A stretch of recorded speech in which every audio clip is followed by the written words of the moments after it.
Hello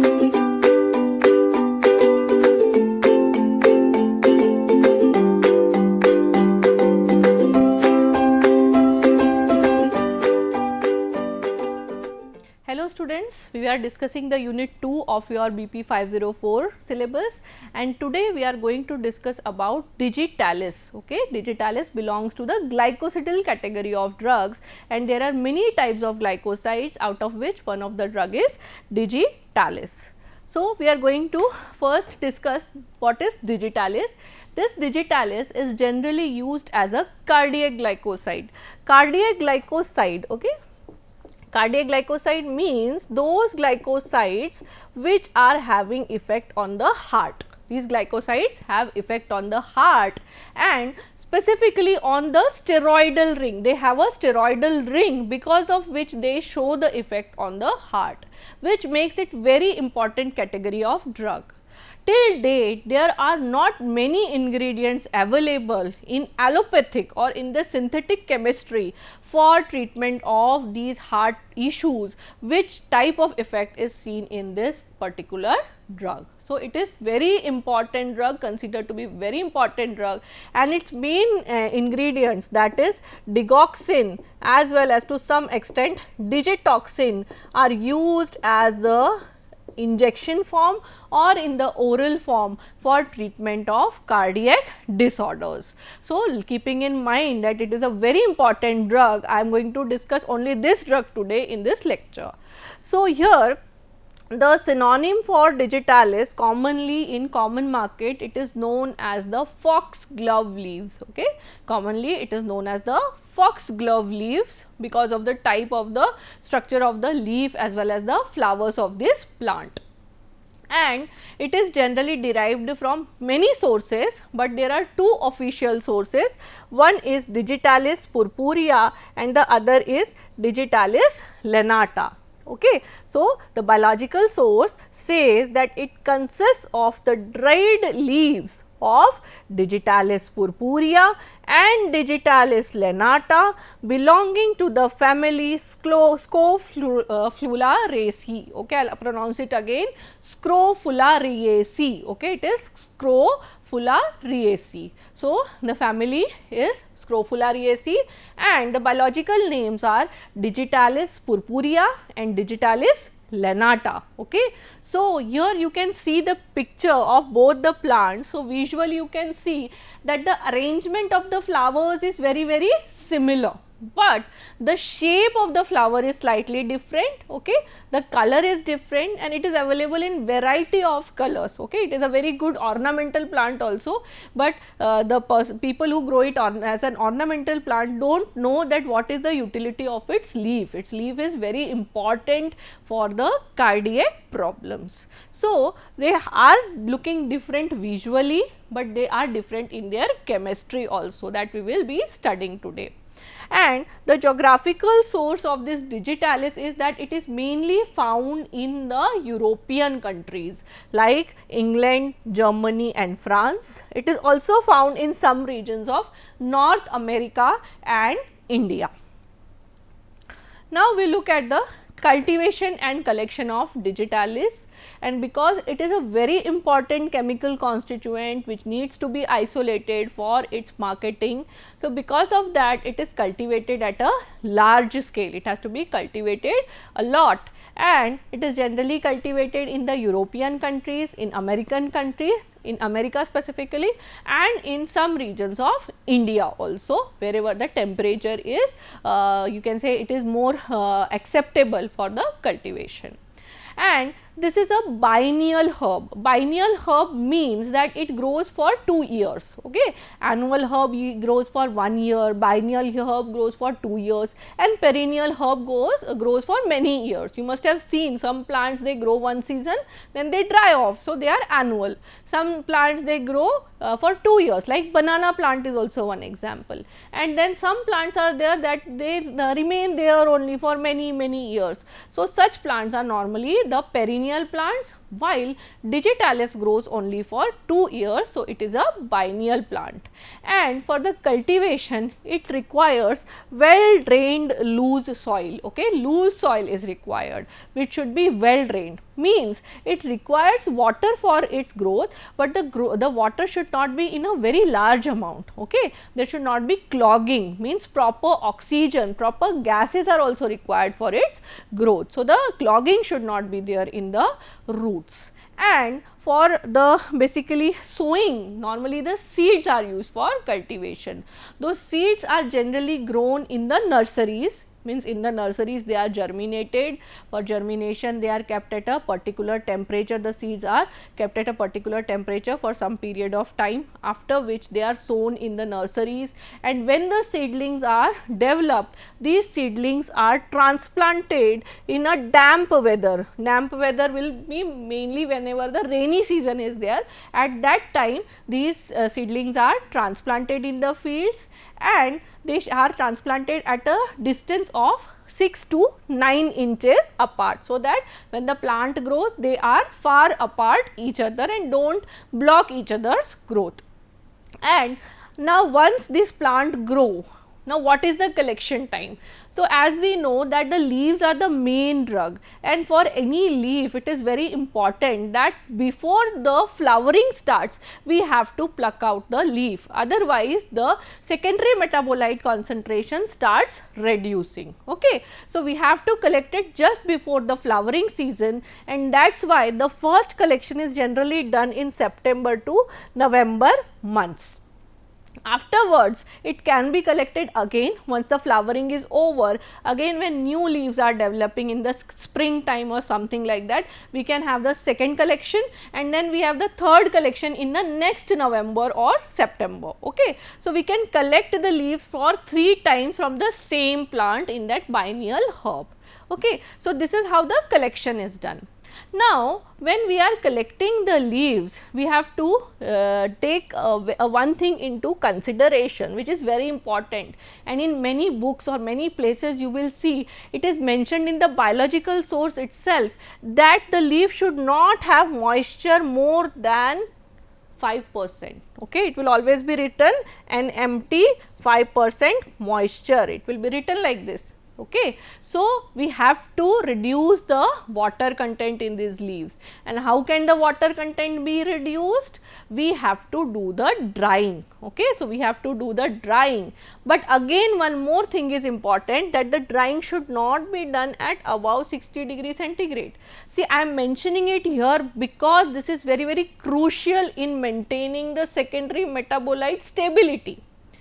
I told you that this is a glycosidyl drug, okay, and glycosides are having a glycosidic linkage, and when we heat it above 60 degrees centigrade or we have the moisture above 5% concentration, what happens that these glycoside will hydrolyze, they will break down. Okay. So, the activity of the secondary metabolite will be lost. So, what is the use? So, it is very important that when the collection is done, you have to dry it in tray dryers below 60 degrees centigrade, generally 40 to 50 degrees centigrade is preferred, and it is dried in such a manner that the moisture content remains below 5%. Once it is dried, after that also we have to take care so that the external moisture does not go and breaks the glycosides. So, we have to pack it under pressure in airtight containers. You can do nitrogen purging or something like that, so that the oxygen is removed, it does not come in direct contact of the oxygen during the storage period, otherwise our yield will reduce. Now, we come to the morphology of digitalis. Now, here we saw that the biological source says that 2 official species are there, Digitalis purpurea and Digitalis lanata. So, we will discuss the morphology of both the leaves. Here, this is the picture of Digitalis purpurea and this is the picture of Digitalis lanata. This is showing you a rough idea that how the shape of this leaf occurs. These are the plants which you can see, and you can see to some extent, at least you can make out that there is some difference in their leaf arrangement and leaf shapes, etc. So, what are the basic differences? This we will see. the shape of the leaf in Digitalis purpurea, it is ovate to oblong. Ovate means what? That it is broad on the base and tapering on the apex, means at the end it is tapering, okay, narrowing, यहाँ पे it is getting narrowing, here it is broad. So this shape is generally ovate shape. Sometimes it may be oblong if it is something like this.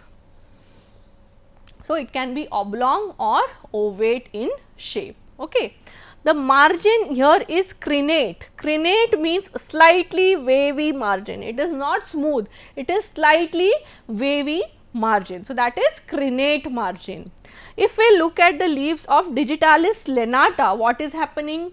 So in Digitalis lanata, the shape varies from oblong lanceolate to linear lanceolate. So lanceolate means that when we have on both the sides equal narrowing or equal tapering shape is seen, okay. Here base is not narrowing, the base is not narrowing in Digitalis purpurea, but in Digitalis lanata both the base and the apex both are narrowing. So that is a lanceolate shape, but it can be sometimes broad, it can be sometimes broad like this, or it can be very thin like this. So if it is thin, we will call linear lanceolate, if it is thick, we will call oblong lanceolate. So the width of the leaf can vary slightly. If it is more, we call it oblong lanceolate, if it is narrow, we call it linear lanceolate. The margin of the leaf here is entire, means it is completely smooth. Here it was having, purpurea has crenate margin, while lanata has a entire margin. Then the apex of this particular purpurea, it is obtuse in nature. Obtuse means what? That it is like this, okay, it is obtuse in nature. While in Digitalis lanata, it is acuminate. Acuminate means it is pointed like this. This is an acuminate apex, okay. I will show it here. It is acuminate apex. It can have a very sharp apex, that is acuminate apex. Obtuse means it is completely circular here like this. So these are the two variations in the apexes of both the species. Then the texture here is papery and wrinkled, that is in purpurea, and in lanata it is papery and glabrous, okay. So here the term again comes glabrous, and glabrous means having it is not having the trichomes, okay. When it is not having trichomes, no trichomes are there in lanata, we call it as a glabrous leaf. So it does not have any trichomes at all. So it is a glabrous leaf. While this particular Digitalis purpurea, it is having few trichomes. So we can say that it is pubescent. The opposite of glabrous is what? Pubescent. So the leaf here are pubescent in nature. So these are the morphological differences between Digitalis purpurea and Digitalis lanata. This is very important because, as I told you, they are not just physically different in appearance, but their chemistry is also different in terms of the types of cardiac glycosides which are present. So we have to observe them very keenly before selecting for our isolation purpose or any manufacture purpose, okay. So that is why morphology becomes very important. And now we come to the chemical constituents. So here this particular glycoside, cardiac glycoside, it is a very complex type of glycoside. It has primary and secondary glycosides. Primary glycosides are there which break down to produce the secondary glycosides, okay, and then the secondary glycosides, they break down to give us the A glycone, okay. You have studied in the 4th semester that the glycosides, they are generally formed from the glycone, that is the sugar, along with a glycone, okay. So activity always is important, because of the A glycone. Glycone is helping in taking the glycone A glycone part to the site of action, right. So, here in this glycoside we have a complex type of structure where we have a glycone which is attached to a glycone that forms the secondary glycoside, and this secondary glycoside is again joined to another glycone, making it a primary glycoside. Okay. So, I will explain it using this reaction which is shown here. So, we have purpurea glycoside A. This purpurea glycoside A, due to the enzymes, it is generally broken down to digitoxin. Okay. And digitoxin, it is a basically secondary glycoside. Remember, it is a glycoside, it is not a glycone. Please get it clear. Okay. This is a steroidal ring. This is A, B, C and D. Normally it is named like this. This is a steroidal ring, and you can see that at the 17th position, this is a 5-membered lactone ring. Okay. It is a 5-membered lactone ring, because of which we can say that it is a cardinolide derivative. Okay. It is a cardinolide having 5-membered lactone ring at the corner at the 17th position, and at this 3rd position you have the sugars. It is showing 3 sugars. Okay. And these are what? These are these are together forming glycone plus A glycone, that is digitoxin, which is a secondary glycoside. Now, this digitoxin will also release a glucose from this purpurea glycoside A. Okay. So, purpurea glycoside and digitoxin have only one difference, that they have that purpurea glycoside A has a additional glucose moiety which is absent in digitoxin. Okay. So, digitoxin is also a glycoside, it is a secondary glycoside. Purpurea glycoside is a primary glycoside. Due to enzymatic hydrolysis, it is giving digitoxin along with one glucose moiety. Now, this glycoside digitoxin on hydrolysis will give us another A glycone. Okay. The A glycone is known as digitoxygenin. Whenever the genin word comes, it means that it is a glycone. Okay. So, digitoxygenin is the A glycone which is produced, and it releases 3 sugars which are 3 digitoxos. This you can see, these 3 are what? These are digitoxos. Okay. So, this is how this digitoxin exists in the plant. It exists as a secondary glycoside which is obtained from the purpurea glycoside A. It gets enzymatically hydrolyzed, releasing one glucose, we get digitoxin, and digitoxin, which is a secondary glycoside, on hydrolysis gives us the A glycone digitoxygenin plus 3 digitoxose sugars, which are specialized sugars of digitalis plant. Now, we look at the another compound, that is purpurea glycoside B. Again, same way, on enzymatic hydrolysis it gives us gitoxin and glucose. So, gitoxin is what? It is the secondary glycoside and glucose is released, and gitoxygenin glycoside on hydrolysis will give us the A glycone gitoxygenin. So, genin word comes, so it is the A glycone. And what are the sugars? They are 3 digitoxos. So, this is how purpurea glycoside A is present in digitalis purpurea, purpurea glycoside B is present in digitalis purpurea, and the third glycoside is glucogitaloxin. It is glucogitaloxin, and glucogitaloxin again in the same way will give us gitaloxin on hydrolysis along with one glucose, and on hydrolysis gitaloxin will give us gitaloxygenin. Okay.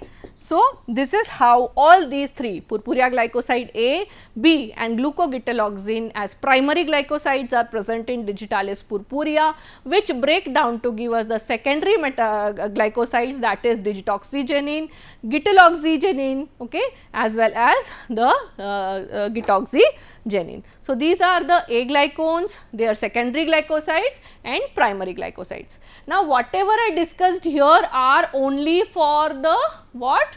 Digitalis purpurea. Now, we will see what is present in Digitalis lanata.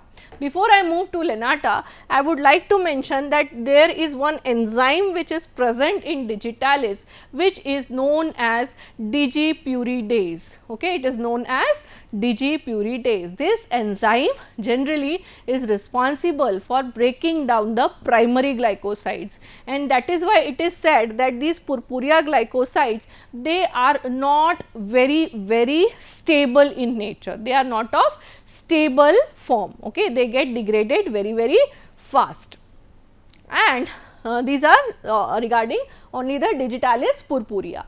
Now, we discuss about Digitalis lanata. So, Digitalis lanata, it is having different glycosides than the Digitalis purpurea.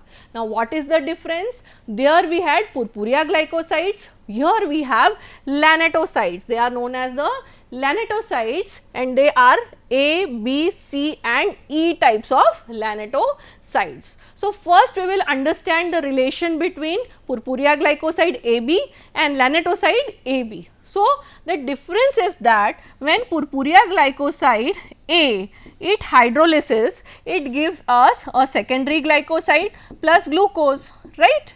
But if we talk about lanatoside, it will give us one secondary glycoside plus one glucose plus one acetyl group. Okay. So, this acetyl group is the difference between I will write it here, acetyl. So, this acetyl group is the main difference between purpurea glycoside AB and lanatoside AB. Means lanatosides, they have the acetyl derivatives of purpurea glycosides A and B respectively. So, the only difference is of the acetyl groups. Okay. Then when this lanatoside C, this is a specific different type of glycoside. Remember, it is not same to glucogitaloxine. Okay, this is very important. You have to pay attention here that lanatoside C is the main differentiating compound which is present in Digitalis lanata, and it is absent in Digitalis purpurea. And this lanatoside C on hydrolysis gives us digoxin. Remember, purpurea glycoside does not contain digoxin. This digoxin is absent in purpurea glycoside, and with digoxin lanatoside gives us glucose. Digoxin on hydrolysis will give us digoxygenin. Okay, digoxin on hydrolysis gives us digoxygenin.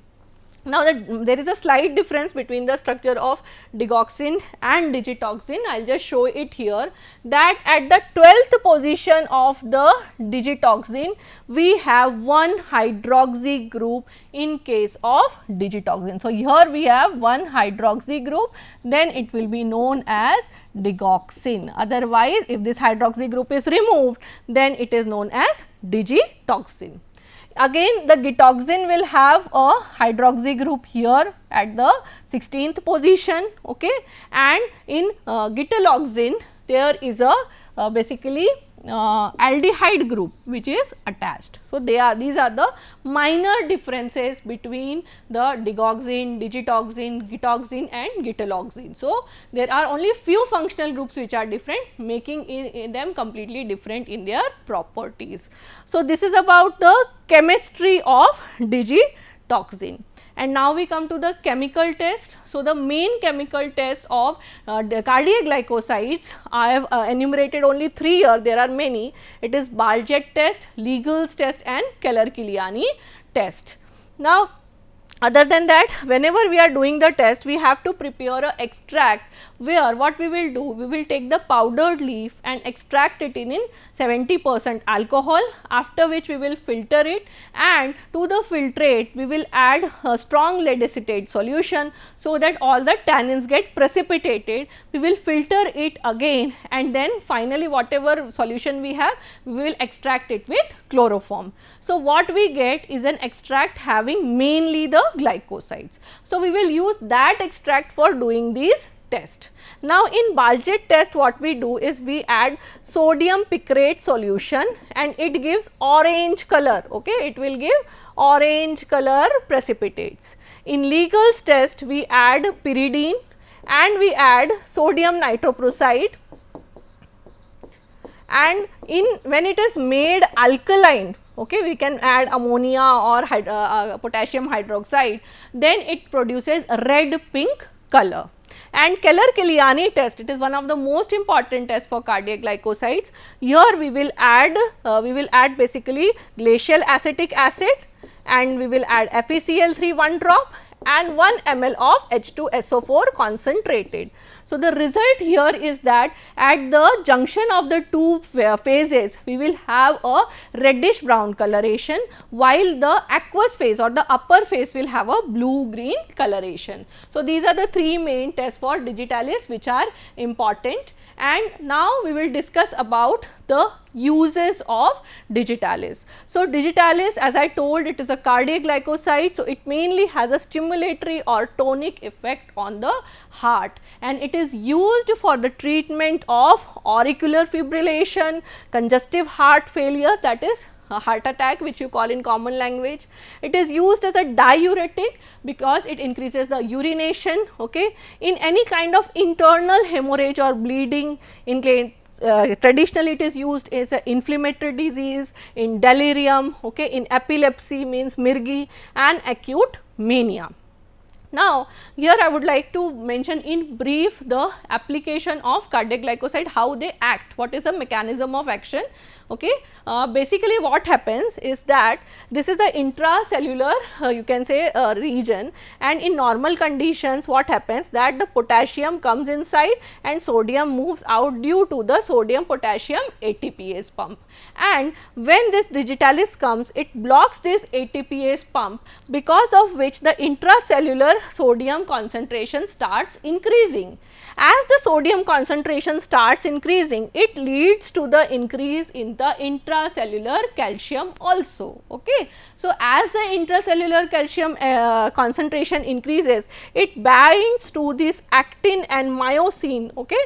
Actin and myosin, they are the basically cardiac proteins which help in contraction of the heart muscle. Okay. So, when the patient is suffering from heart attack, at that time what happens, the heart is in an enlarged state, and as the calcium concentration increases, actin myosin will activate, there will be a forceful contraction, because of which the blood will be pumped out of the heart and the body will receive the blood. Okay. So, basically what happens, we should have a shortened systole and the force of contraction of the heart should be increased. So, when this digoxin is given, at that time due to an increased intracellular calcium, a forceful contraction takes place and the AV node that is activated, because of which the heart starts pumping, coming back to its normal working gradually. So, initially it is given by IV route, later on it can be given orally also. But what is important is that there should be a proper control of the dosage, because it is cumulative in nature. Cumulative means that its concentration starts increasing in the body and gets removed from the body that easily. Okay. So, digitalis purpurea belongs to that category. However, digitalis lanata, it is less cumulative and therefore 3 to 4 times greater activity is there for this digitalis purpurea, and it is preferred than digitalis lanata. And finally, we come to the adulterants. So, there are many adulterants like mullein leaves, they are identified by their Candelabra trichomes, it is having this tree like shape of the trichomes. Then primrose leaves, which are having mainly multi-celled, 9-celled covering trichomes.